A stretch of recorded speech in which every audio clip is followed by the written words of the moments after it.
Hello बच्चों। तो आप जुड़ चुके हैं हमारे one plus chemistry calculus institute of science and commerce. और हम सभी जानते हैं कि अब बोर्ड एग्ज़ाम हमारे बहुत नियर अबाउट आ चुके हैं, तो हमें जो है अब बहुत सारी प्रैक्टिस की ज़रूरत पड़ती है। और फुल मार्क्स गेन करना, अच्छे मार्क्स गेन करने की सबकी चाहत होती है। और आप सभी भी चाहते होंगे कि आपके भी अच्छे मार्क्स आए।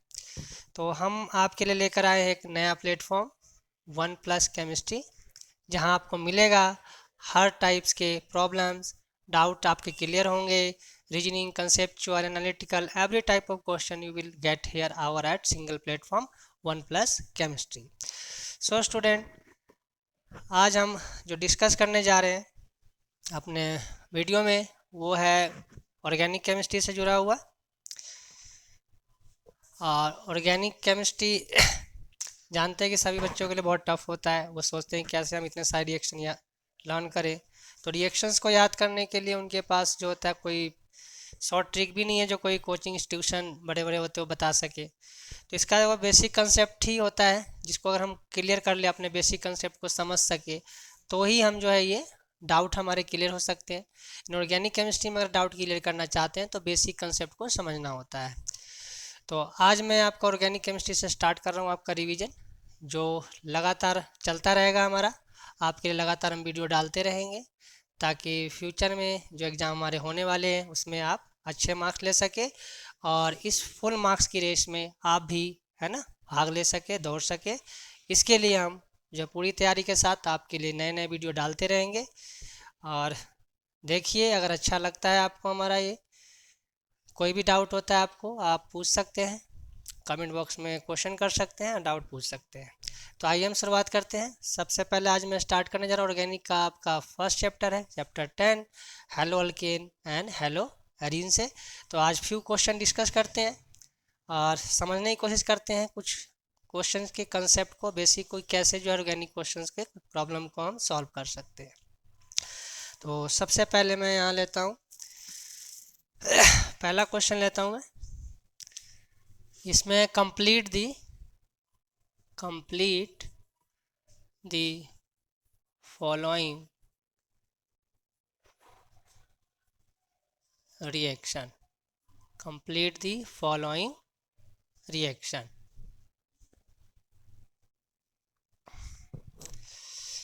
तो कुछ क्वेश्चन करेंगे जिसमें हम कुछ इनकम्प्लीट रिएक्शंस है उसको क्या करेंगे, कंप्लीट करेंगे। सबसे पहले लेते हैं, फर्स्ट क्वेश्चन हम ले रहे हैं, alkyl halide when react with silver cyanide AgCN, then the major product will be. इस केस में मेजर प्रोडक्ट क्या होगा वो हमें फाइंड करना है। सेकेंड ले रहे हैं जिसमें यही अल्काइल हैलाइड रिएक्ट करता है KCN के साथ, तब फिर हमें क्या मिलेगा, मेजर प्रोडक्ट क्या मिलेगा ये हमें फाइंड करना है। ठीक है दोस्तों, तो देखते हैं, समझते हैं कैसे इसका क्या प्रोडक्ट आएगा। तो एक एक करके दोनों को समझते हैं। पहले देखिए, सबसे पहले जब भी कोई रिएक्शन को हमें कंप्लीट करना है तो समझना पड़ेगा रिएक्शन में जो रिएजेंट होता है उसका नेचर समझना होता है।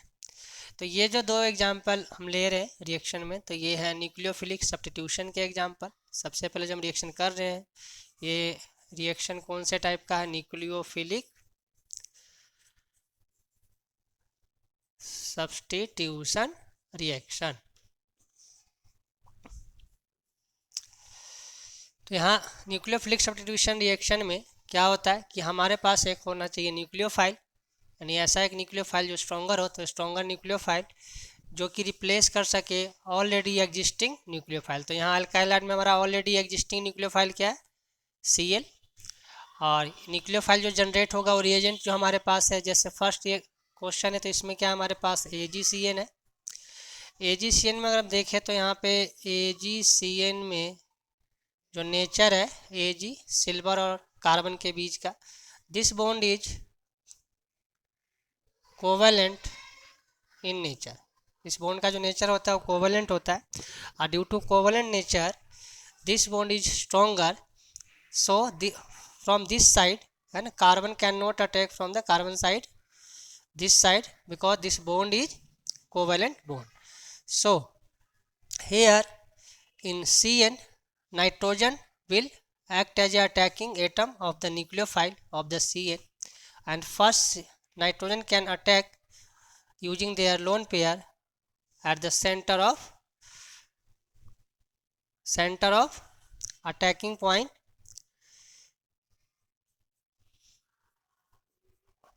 Let's see what is center. Here where the alkyl halide is connected with the carbon, that carbon is attacking center, because this bond is here polarized bond, or when these bond break, then Cl will get negative and carbon will get positive. So this bond is polarized because of the chloride have negative density, and whereas carbon get positive. So the nucleophile that generated from the reagent will attack at the positive center. So here when AgCN react, it will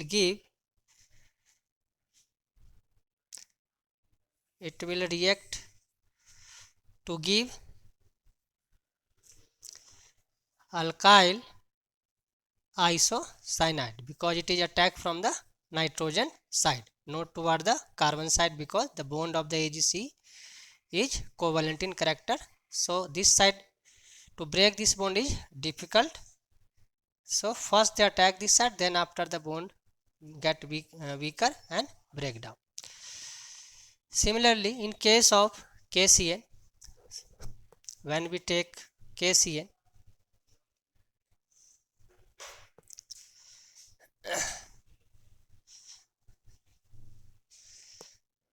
in case of KCN, it is a ionic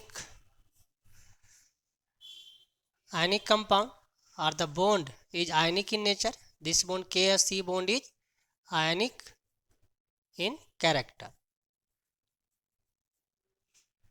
Because this is ionic in character, this is easily break down into ions, positive and negative, and the bond negative charge get by the carbon. Carbon here act as a attacking nucleophile in a nucleophile molecule. So when it react with alkyl halide,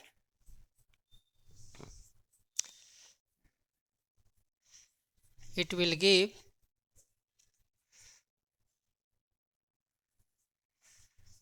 ethyl cyanide.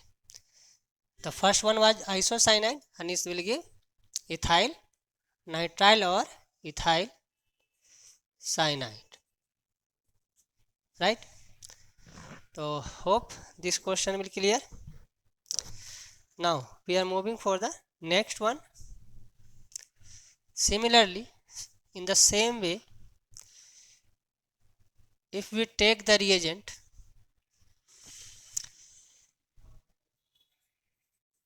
KNO2 and AgNO2, in a similar manner, here first you have to know how the NO2 is connected with the atom K, potassium or silver.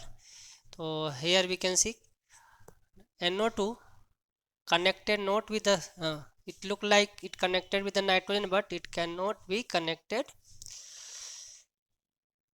in such manner. It is or connected like this, यानी किस तरीके से जुड़ा हुआ है ये nitrogen के side से नहीं जुड़ा हुआ है, it was connected toward the side of oxygen, ये ऑक्सीजन वाले साइड से जुड़ा हुआ होता है. So in case with potassium here it is ionic, again ionic, और इन केस ऑफ एजीए, क्योंकि ट्रांजिशन एलिमेंट होता है सिल्वर, डी ब्लॉक एलिमेंट है, तो it has some covalent character, so the bond with silver it is covalent. So in case of potassium nitrite, it attach with the oxygen, and in case it will attack from nitrogen. So see the reaction. So what will be the major product in this case? CH3CH2Cl when react with KNO2, it will give the major product CH3CH2 and ONO. Or similarly, when it react with AgNO, it will give the major product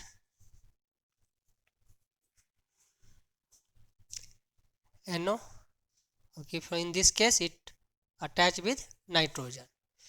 So here the character of bond will decide from which side the nucleophile will attack, because they are ambidentate ligand. Or this type of reaction occur nucleophilic when the nucleophile is ambidentate. nucleophile basically यहाँ पे जो ambidentate होंगे,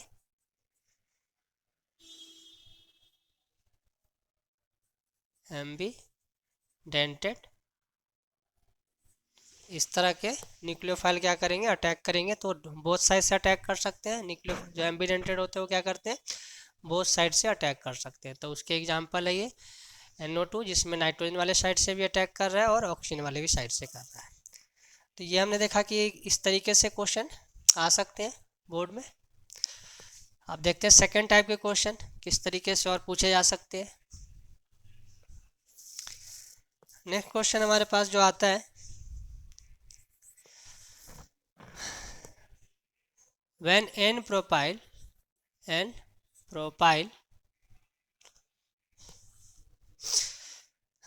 bromide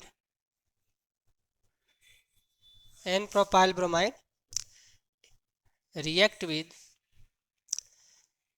aqueous KOH and alcoholic KOH, then what will be major product. इस case में major product हमारा क्या होगा.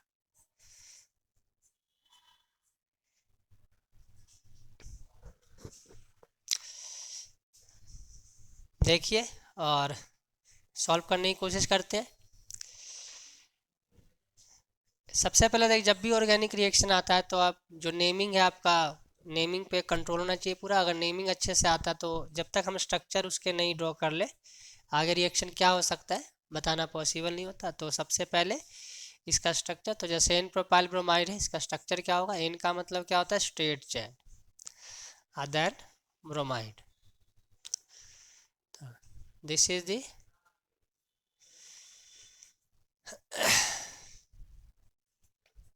Structure of N bromide. तो हेयर क्वेश्चन क्या पूछा गया हमसे कि जब एक्वस KOH लिया तो हमें मेजर प्रोडक्ट क्या मिलेगा. और देन द सेकेंड पार्ट होता है रीजन वाई, कि ऐसा क्यों होगा. तो देखिए, जब हम रिएक्शन करवाएंगे एक्वस KOH में, तो पहले समझते हैं कि एक्वस KOH में क्या होता है. In case of aqueous KOH, here K plus OH generated.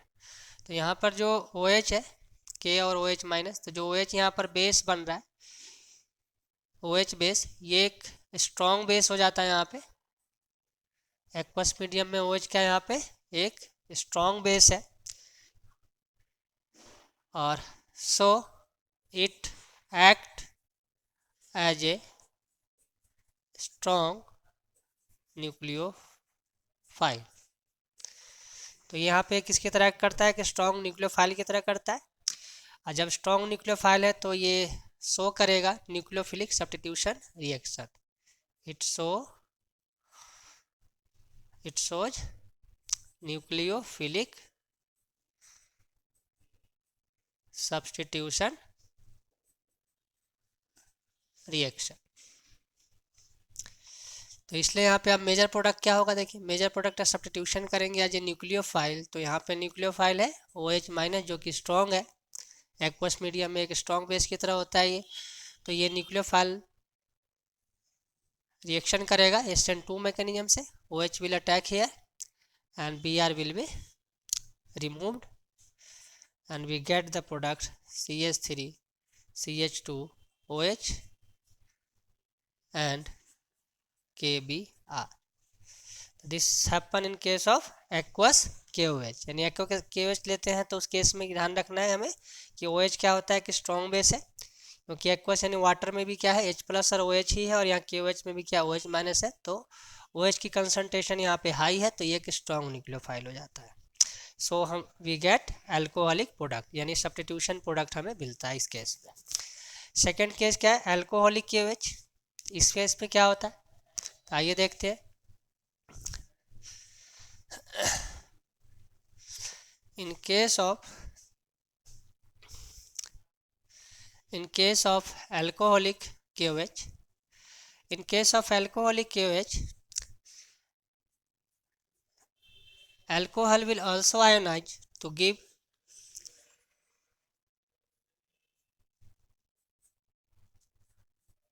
ions, or this alkyl base, here in case of alcoholic KOH we get two type of negative charge base, that is OH- and ethyl oxide, or in this case ethyl oxide is stronger base। in this case ethyl oxide ion जो है ये क्या है, हमारा stronger base है, जबकि OH क्या है यहाँ पर वीकर बेस हो जाएगा, क्योंकि यहाँ सॉल्वेंट जो लिया गया है, सॉल्वेंट क्योंकि लार्ज अमाउंट में होता है तो अल्कोहल, और इसके जो आयन की कंसनट्रेशन ज़्यादा है, इसलिए यहाँ पर ये जो ऑक्साइड अनायन बना अल्काइलेटेड, इसका जो नेचर होगा स्ट्रॉन्गर बेस का होगा, और जबकि OH- जो KOH से जनरेट हो रहा है वो वीकर बेस है।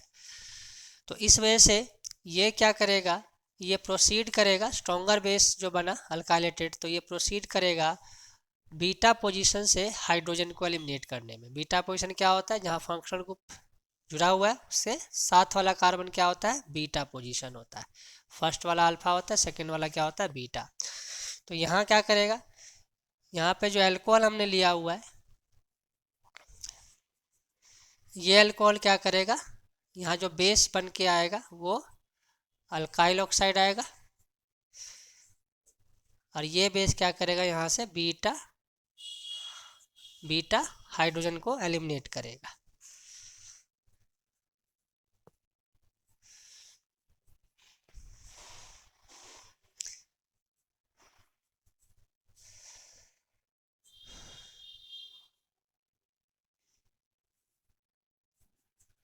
तो बीटा पोजीशन से निकाल के यहाँ से हाइड्रोजन को एलिमिनेट कर लिया,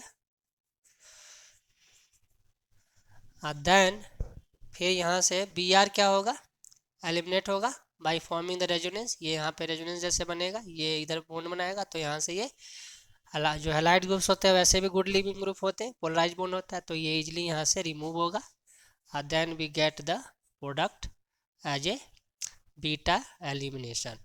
यानी हमें जो प्रोडक्ट मिलेगा वो बीटा एलिमिनेशन का प्रोडक्ट मिलेगा, दैट इज प्रोपीन मिल रहा है। तो हमें दो केस देखा यहाँ, दो केस में जब भी रिएक्शन ये ज़्यादातर पूछा जाता है, तो एक्वस KOH में हम देखते हैं कि जो प्रोडक्ट मिलता है वो सब्स्टिट्यूशन का प्रोडक्ट मिलता है, और अल्कोहलिक में क्या मिलता है, हमें एलिमिनेशन का मिलता है। तो यहाँ पे जो मेजर प्रोडक्ट हमें मिल गया इस केस में, वो मिला हमें अल्कोहल एज ए प्रोडक्ट, और जबकि यहाँ हमें अल्कोहलिक में क्या मिलता है, एलिमिनेशन में एलिमिनेशन बीटा एलिमिनेशन से मिलता है। जो एलिमिनेशन है किस तरीके का एलिमिनेशन है, बीटा एलिमिनेशन कहलाता है, क्योंकि जो रिएक्शन जहाँ से स्टार्ट होता है उसी के बेस पर रिएक्शन की नेमिंग होती है। तो फर्स्ट एलिमिनेशन बीटा से हुआ, therefore we called as it beta elimination reaction, and the major product we get here propene. So this is propene. Now we move for the second question. Next question. Now we are going to take a word problem.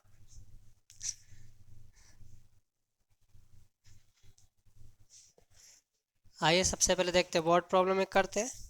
Board problem जो आते हैं exam में तो ये कम से कम 4 marks के questions होते हैं।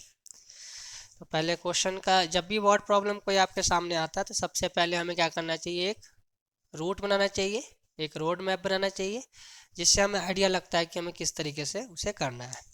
तो देखिए सबसे पहले क्वेश्चन को देखते हैं, समझते हैं क्या बोला है इसमें।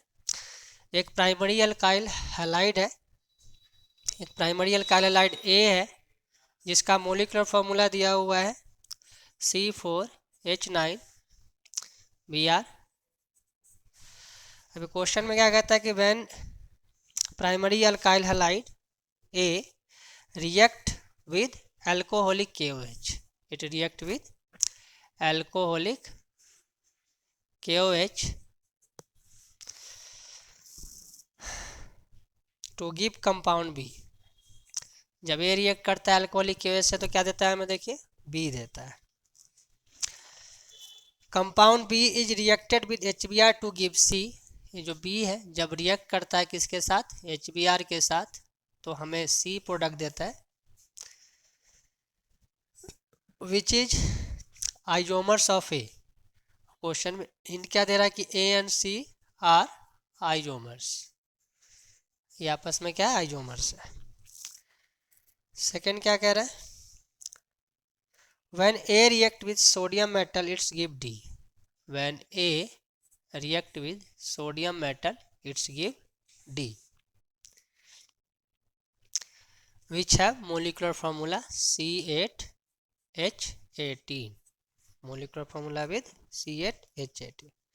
लास्ट में एक पॉइंट ऐड किया इन्होंने, बोला है कि जो कंपाउंड D है, ये जो कंपाउंड D है ये डिफरेंट है,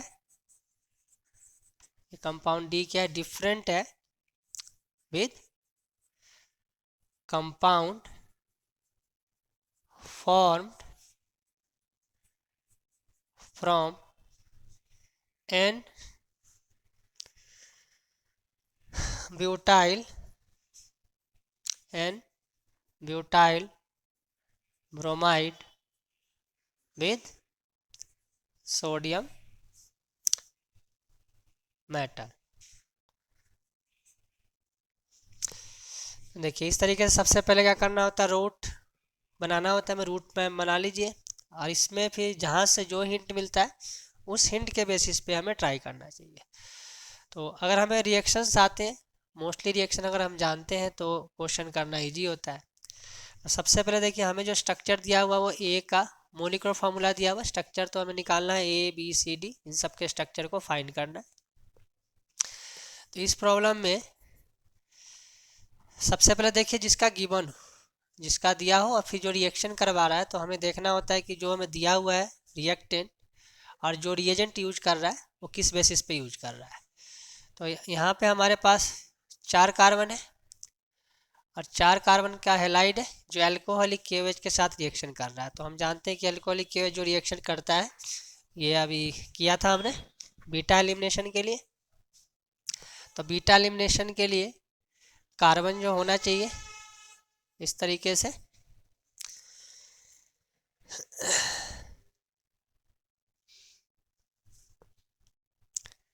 सबसे पहले 4 कार्बन हमने लिया यहाँ पे। तो यहाँ पे देखिए सबसे पहले समझना होगा कि अगर हम ए का पहले सबसे पहले बनाने, यानी कि जो भी आइजोमर्स पॉसिबल होता है वो बना लेना चाहिए। तो इसका एक आइजोमर्स तो ये पॉसिबल है और एक हमारे पास ये पॉसिबल है। तो ये 2 आइजोमर्स पॉसिबल है इसके हैलाइड की फॉर्म में, ये और यानी कि ये हो सकता है या तो ये हो सकता है। तो इसमें अगर देखें यहाँ बोला गया कि सोडियम की प्रेजेंस में रिएक्शन करता है तो D बनाता है। तो दिख रहा है कि 4 है, यहाँ पे 4 है ना, 4 कार्बन है। तो 4 कार्बन से यहाँ पे कितने हो गए, 8 कार्बन, डेट मीन्स डबल हो रहा है। तो सोडियम की प्रेजेंस में ऐसा कौन सा रिएक्शन है जहाँ कार्बन के नंबर डबल होता है। तो अगर याद हो तो याद करिए, ये होता है ऊर्ज रिएक्शन।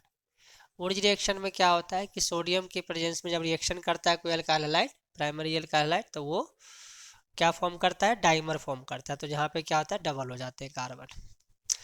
तो इसका मतलब साफ है कि इसका डाइमर बना है। अब डाइमर बना है इस वाले का या इस वाले का, ये समझना है।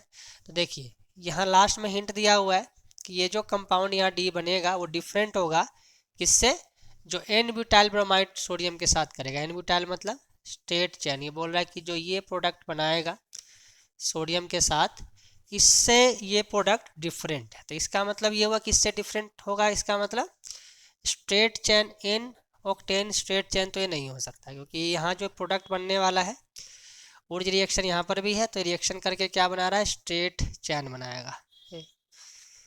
इस तरीके से डाइमर बनेगा, तो ये 8 चैन की कार्बन का स्ट्रेट चैन बन जाएगा। और इससे डिफरेंट होना चाहिए, जो प्रोडक्ट यहाँ बन रहा है डी, कह रहा है कि इस वाले से क्या होना चाहिए, डिफरेंट होना चाहिए। तो डिफरेंट कब होगा, जब यहाँ कुछ ना कुछ चेंजेस हो। तो इसका मतलब ये अगर स्ट्रेट चैन लेते हैं तो वही प्रोडक्ट बन जाएगा। देखिए ध्यान से, यहाँ पर भी ऊर्ज रिएक्शन है, तो अगर इस वाले को लेते हैं, इस आइसोमर्स को लेते हैं ए के, तो ये क्या करेगा, सेम प्रोडक्ट देगा, जो कह रहा है कि वो प्रोडक्ट हमें नहीं चाहिए, है ना, उससे डिफरेंट होना चाहिए। इसका मतलब डिफरेंट करना है तो हमें ये लेना पड़ेगा, मतलब ए हमारा कौन सा हो जाएगा, ये वाला प्रोडक्ट हो गया, ये हमारा क्या हो गया, ए। यानी इसका जो ए है, इसका नेमिंग करेंगे तो ये 2 मिथाइल ब्रो, है ना, ब्रोमाइड 2 मिथाइल 1 ब्रोमो प्रोपेन। तो 2 मिथाइल 1 ब्रोमो प्रोपेन हो जाएगा। नंबरिंग हमेशा करते हैं कहाँ से, फंक्शनल ग्रुप की साइड से। अब जैसे ही ये पता लगा तो बाकी रिएक्शन अगर आपको आते तो बाकी फटाफट, है ना, आंसर हम दे सकते हैं। जैसे अल्कोहलिक KOH है, ये हमारा प्रोडक्ट है, तो हमें पता है अल्कोहलिक KOH में क्या होगा, एलिमिनेशन रिएक्शन होता है, क्योंकि अल्कोहलिक KOH में OH एक बीकर बेस होता है। तो यहाँ पे हो जाएगा एलिमिनेशन रिएक्शन। एलिमिनेशन रिएक्शन होकर के जो बनेगा product CH3 C double bond CH2CH3, यानी बी हमारा क्या हो जाएगा ये, और सी क्या होगा, देखिए HBr है, एडिशन रिएक्शन है, तो यहाँ पे लग जाएगा मार्कोनिक रूल, मार्क एडिशन हो जाएगा, मार्कोनिक रूल। तो मार्कोनिक रूल हम सभी जानते हैं कि एल्कीन में जब एडिशन करते हैं तो जिस कार्बन पे ज़्यादा हाइड्रोजन हो उस पे हाइड्रोजन ऐड करना है, और जिस पे लैक ऑफ हाइड्रोजन के नंबर होते हैं डबल बॉन्ड वाले, वहाँ पे नेगेटिव जो होता है न्यूक्लियोफाइल, उसको हम अटैच करते हैं। तो इस केस में हमें एडिशन करने के बाद जो प्रोडक्ट मिलेगा, यहाँ हम नेगेटिव को ऐड करेंगे जहाँ पे, है ना, लैक ऑफ हाइड्रोजन है, और ये डबल बॉन्ड ब्रेक हो करके यहाँ पे क्या ऐड कर देंगे, 2 हाइड्रोजन पहले से, 1 हाइड्रोजन को और ऐड कर देंगे। तो यहाँ हमें मिल जाएगा एक तरीके से addition, Mark addition, Markovnikov addition rule से ये प्रोडक्ट सी मिल गया। And now the finally we can get the product D. अब ये डी क्या होगा, है ना, यहाँ पे ऊर्ज रिएक्शन है, पता लग गया, तो इसके अकॉर्डिंग प्रोडक्ट बनेगा डी का। तो यहाँ पे जो डी का प्रोडक्ट मिलेगा हमें कुछ इस तरीके से ये मिल जाएगा, है ना, कराओगे तो यहाँ से रिएक्शन होगा, ये है हमारा, तो ये Br निकल जाता है ना, इसके 2 मोल रिएक्शन करते हैं यहाँ पे, इस तरफ आने के लिए 2 मोल होगा ये का, और ये डाइमर बनता है तो -Na Br निकल जाएगा 2, और इस तरीके से प्रोडक्ट हमें मिल जाएगा। इसके नंबरिंग करें, नेमिंग करें तो 1 2 3 4 5 6 सेम है, किसी भी साइड से नंबरिंग कर सकते हैं, दोनों साइड से सेम सब्स्टिट्यूएंट है। तो 2,5 डाईमिथाइल हेक्सेन, 6 कार्बन की चैन है तो हेक्सेन। तो इस तरीके से हम देखा कैसे वर्ड प्रॉब्लम सॉर्ट आउट होता है। तो इसमें सबसे पहले जहाँ पे भी कुछ गिवन होता है ना, मेजर इन्फॉर्मेशन जहाँ गिवन हो, सभी इन्फॉर्मेशन को देखते हुए तो हमें प्रोडक्ट को फाइंड करना होता है। तो इसके लिए पहले तो आपकी प्रैक्टिस होनी चाहिए, जितने भी रिएजेंट हैं उनका एक्शन क्या होता है, रिएक्शंस क्या होते हैं। अब फिर ये वर्ड प्रॉब्लम कोई बड़ी बात नहीं होता, अगर ये हमें सारे रीजन के रिएक्शन हमें पता होते हैं ऑलमोस्टली, तो हम ये इस तरह क्वेश्चन कर सकते हैं, तो काफ़ी ईजी होता है, इसमें हम नंबर गेन कर सकते हैं। नाउ फाइनल, आज का हम लास्ट क्वेश्चन करते हैं।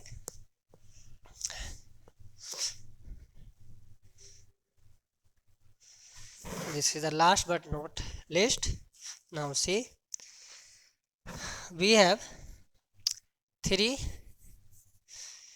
molecule. We have 3 molecule.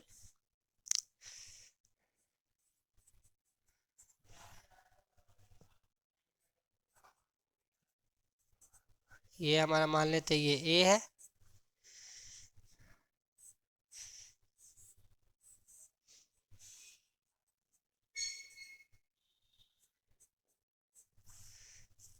एक इसको बी मान लेते हैं, और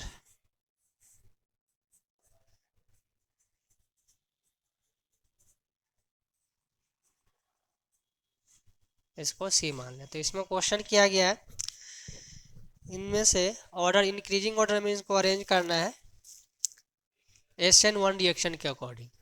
arrange the following according to SN1 reaction. इनकी रिएक्टिविटी के अकॉर्डिंग अरेंज करना है in increasing order, in increasing order. मतलब कौन इन तीनों में से कौन जो है SN1 रिएक्शन में सबसे फास्ट होगा और कौन जो है लीस्ट रिएक्टिव होगा। तो इसको समझने के लिए हमें पता होना चाहिए कि SN1 मैकेनिज्म में क्या होता है। तो जो SN1 है nucleophilic unimolecular nucleophilic substitution reaction, इसमें ये डिपेंड करता है, SN1 डिपेंड करता है, it's depend on stability, it depend on stability of carbocation, carbocation. तो SN1 में क्या होता है कि वो कार्बोकटायन की स्टेबिलिटी पे डिपेंड करता है। तो जैसे यहाँ कार्बोकटायन जनरेट हो रहा है, जैसे एक एग्जांपल लेते हैं, जैसे ही कार्बोकटायन यहाँ पे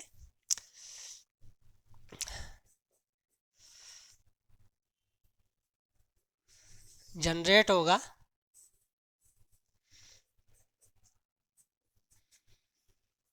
तो यहाँ पे बनता है रेजोनेंस। यहाँ क्या बनेगा, एक रेजोनेंस। इस तरीके से क्या बनेगा, एक रेजोनेंस बनेगा जो इस कार्बोकटायन को स्टेबलाइज कर रहा है।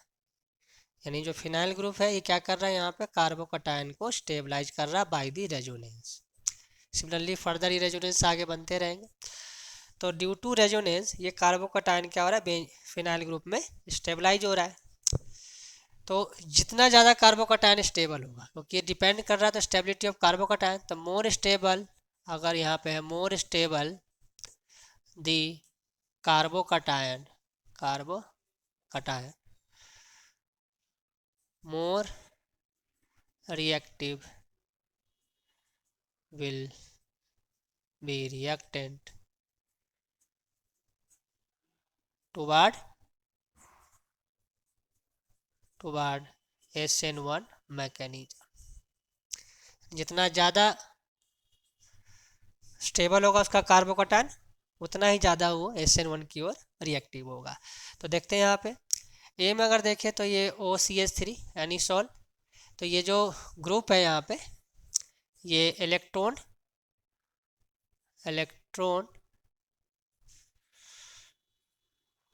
डोनेटिंग ग्रुप है। यानी कि मोर इलेक्ट्रोनेगेटिव जब बेंजीन से जुड़ा हो तो नेचर में क्या होता है, इलेक्ट्रॉन डोनेटिंग ग्रुप होता है। इस तरीके से जब लेस इलेक्ट्रोनेगेटिव जुड़ा हो तो ये क्या होता है, इलेक्ट्रॉन, यानी NO2 यहाँ पे क्या है, इलेक्ट्रॉन विदड्रॉइंग ग्रुप। तो एक इलेक्ट्रॉन विदड्रॉइंग ग्रुप है, दूसरा जो होता है इलेक्ट्रॉन डोनेटिंग ग्रुप होता है।